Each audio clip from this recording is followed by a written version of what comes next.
हर हर महादेव। नमस्कार दोस्तों, कैसे हो आप सभी। स्वागत है आपका एक और नई वीडियो में। आज की इस वीडियो में मैं आपको सोमनाथ मंदिर के दर्शन कराने वाला हूं, जो कि भगवान शिव का प्रथम ज्योतिर्लिंग है। भारत के 12 ज्योतिर्लिंग में यह ज्योतिर्लिंग पहले स्थान पर आता है। इसी के साथ ही मैं आपको बताऊंगा कि आप श्री सोमनाथ मंदिर कैसे पहुंचे, श्री सोमनाथ मंदिर में आप कहां पे ठहर सकते हैं, यहाँ पे दर्शन करने का क्या समय है और किस तरीके से आप दर्शन कर सकते हैं, और साथ में ही यहाँ पे खाने पीने की क्या व्यवस्था है और कंप्लीट आइटिनरी। तो सबसे पहले जानते हैं कि सोमनाथ मंदिर कहाँ है। सोमनाथ मंदिर अपने प्यारे भारतवर्ष के पश्चिमी छोर पर गुजरात राज्य में अत्यंत प्राचीन और ऐतिहासिक शिव मंदिर है, जो कि सौराष्ट्र क्षेत्र के गिर सोमनाथ जिले में वरावल बंदरगाह के पास स्थित है। यह जो आप बंदरगाह देख रहे हैं, ठीक इसी बंदरगाह के दूसरी तरफ अपना सोमनाथ ज्योतिर्लिंग है। लोक कथाओं के अनुसार भगवान श्री कृष्ण जी ने भी यहीं पर ही देह त्याग किया था, जो कि आप देख रहे हैं ये वही जगह है जहाँ पर भगवान श्री कृष्ण जी ने देह त्याग किया था। इस कारण इस क्षेत्र का जो महत्व है वो और भी अधिक बढ़ जाता है। तो चलिए दोस्तों, अब जानते हैं कि हम श्री सोमनाथ जी कैसे जा सकते हैं। वैसे तो दोस्तों आप श्री सोमनाथ जी किसी भी साधन से जा सकते हैं, लेकिन वहां तक पहुंचने का जो सबसे अच्छा साधन है वो रेल मार्ग है। रेल मार्ग के द्वारा आप अपने शहर के किसी भी रेलवे स्टेशन से वेरावल जंक्शन के लिए जो ट्रेन है वो सर्च करके यहाँ तक पहुँच सकते हैं, और वेरावल जंक्शन से सोमनाथ मंदिर की दूरी मात्र 3 से 4 किलोमीटर रह जाती है। यहाँ से फिर आपको स्टेशन के बाहर ही ऑटो, टैक्सी और जो प्राइवेट बसें हैं वो आपको मिल जाती है, जिनका किराया मात्र 20 रुपये और 30 रुपये होता है, जो कि आपको मंदिर के मेन द्वार तक छोड़ देते हैं। इसके अलावा अगर आप फ्लाइट के द्वारा श्री सोमनाथ आना चाहते हैं तो यहाँ का जो एयरपोर्ट है वो राजकोट में है या फिर आपका दीव में है। राजकोट से सोमनाथ की दूरी लगभग 200 किलोमीटर और दीव से लगभग 85 किलोमीटर रह जाती है। तो आप अगर फ्लाइट के द्वारा आना चाहते हैं तो वहाँ से फिर आप टैक्सी या बाय बस श्री सोमनाथ तक पहुँच सकते हैं। अब जब आप मंदिर तक पहुंच जाते हैं तो सबसे पहले ख्याल आता है ठहरने का। तो आप जो है मंदिर परिसर के बाहर धर्मशाला और काफ़ी सारे होटल्स और गेस्ट हाउस आपको दिख जाएंगे, जहां पर जो किराया है वो मात्र 500 रुपये से लेकर 1500 और 2000 रुपये तक रहता है।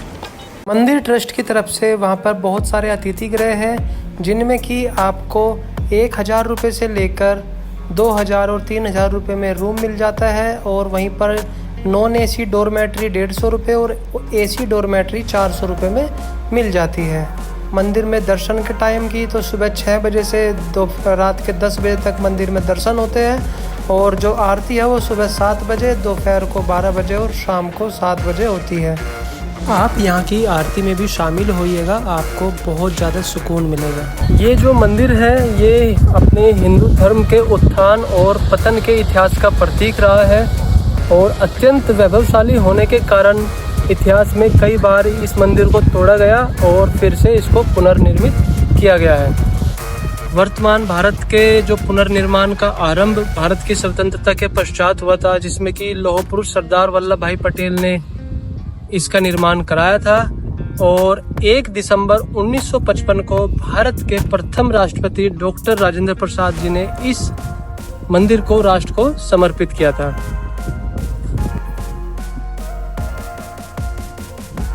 सोमनाथ धाम का बेस्ट पार्ट है इसकी लोकेशन। एक तरफ है बहुत खूबसूरत मंदिर और ठीक इसके दूसरी तरफ है uninterrupted view of the ocean. So beautiful. चलिए जानते हैं सोमनाथ जी की कहानी। प्राचीन हिंदू ग्रंथों के अनुसार सोम अर्थात चंद्रदेव ने ब्रह्मा जी के पुत्र दक्ष प्रजापति थे, उनकी 27 कन्याओं से विवाह किया था, लेकिन उनमें से रोहिणी नाम की अपनी पत्नी को वो सबसे अधिक प्रेम करते थे। और सम्मान भी सबसे ज्यादा उन्हीं को ही दिया करते थे।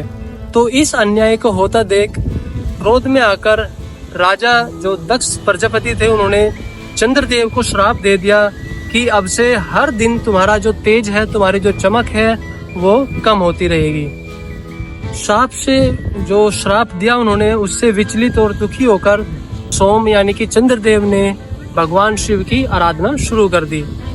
अंततः भगवान शिव प्रसन्न हुए और सोमचंद्र के श्राप का निवारण कर दिया। तो सोम के कष्ट को दूर करने वाले प्रभु शिव का स्थापन यहाँ करवाकर उनका नामकरण हुआ सोमनाथ। आप जो मेरे पीछे ये देख रहे हैं, ये बाण स्तंभ है और ये मंदिर के दक्षिण में समुद्र के किनारे स्थित है। ये एक ऐसा स्तंभ है जिसके ऊपर एक तीर रखकर संकेत किया गया है कि सोमनाथ मंदिर और दक्षिण ध्रुव के बीच पृथ्वी का कोई भी भूभाग नहीं है। तो चलिए चलते हैं अब मंदिर में दर्शन करने के लिए, और मंदिर के अंदर के जो नज़ारे हैं वो मैं आपको अंदर से चल के दिखाता हूँ। मंदिर में अंदर कोई भी इलेक्ट्रॉनिक सामान ले जाना प्रतिबंधित है, और जब आप मंदिर में जाते हैं तो अंदर ही आपको जूता स्टैंड और मोबाइल के लिए लॉकर मिल जाते हैं, जो कि निःशुल्क है। तो चलिए अब चलते हैं मंदिर में अंदर दर्शन करने के लिए। बोलो हर हर महादेव। वाह, सो ब्यूटीफुल। मंदिर का जो मेन हिस्सा है जहाँ पर ज्योतिर्लिंग है, वो पूरा हिस्सा सोने का बना हुआ है। मंदिर के अंदर एक ऑडिटोरियम भी है जहाँ पर रोज शाम को 7 से 9 के बीच आप लाइट एंड साउंड शो का आनंद ले सकते हैं, जिसमें आपको सोमनाथ मंदिर की संपूर्ण हिस्ट्री दिखाई जाती है।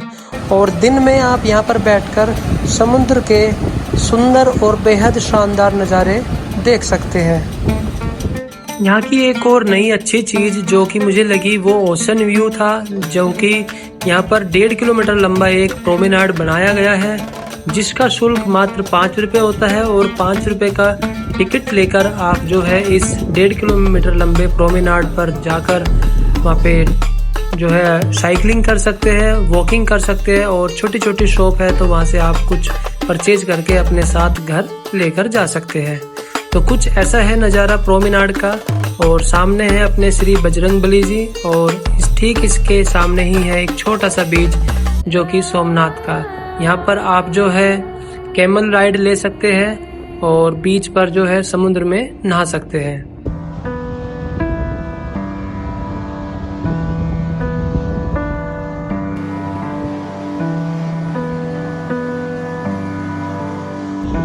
इस प्रोमेनाड पर आप टेंपल के पीछे से भी जो नज़ारा है टेंपल का वो ले सकते हैं, और साथ में समुद्र की लहरों का भी आनंद उठा सकते हैं।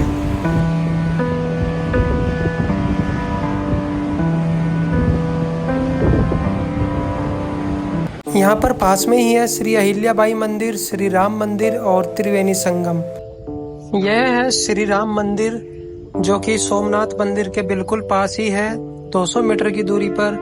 तो आप यहाँ पर भी दर्शन करने जा सकते हैं। ये भी बहुत ही सुंदर और बहुत भव्य मंदिर है, तो आप जरूर यहाँ पर भी दर्शन करने जाएं। जय राम जय राम जय जय राम, जगपत राघो राजा राम, पतित पावन सीताराम।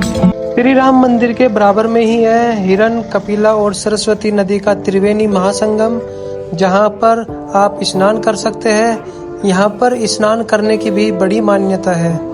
तो ये महासंगम है बहुत ही ज़्यादा सुंदर। यहाँ पे तीनों पवित्र नदियों का संगम होता है।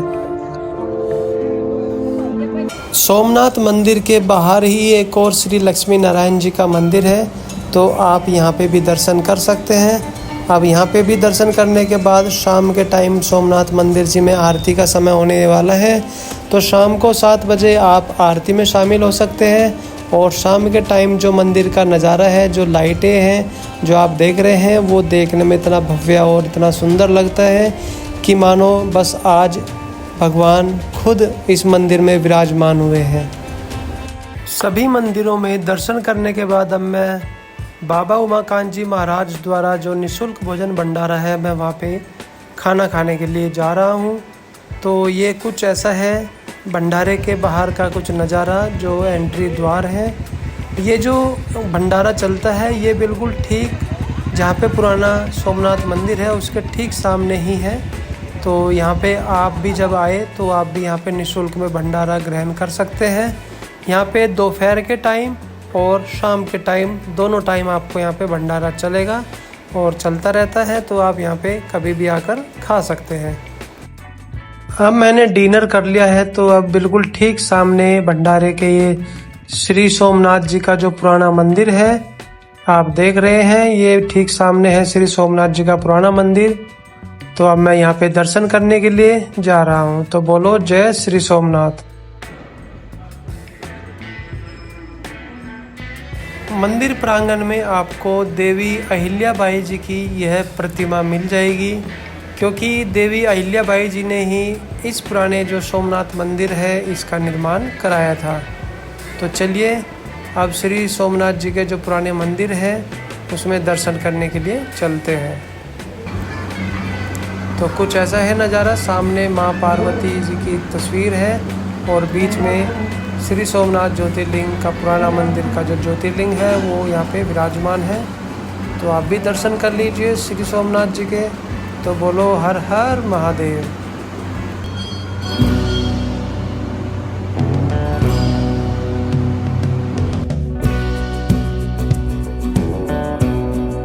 तो दोस्तों ये थी पूरी वीडियो श्री सोमनाथ मंदिर के इतिहास की और श्री सोमनाथ ज्योतिर्लिंग की।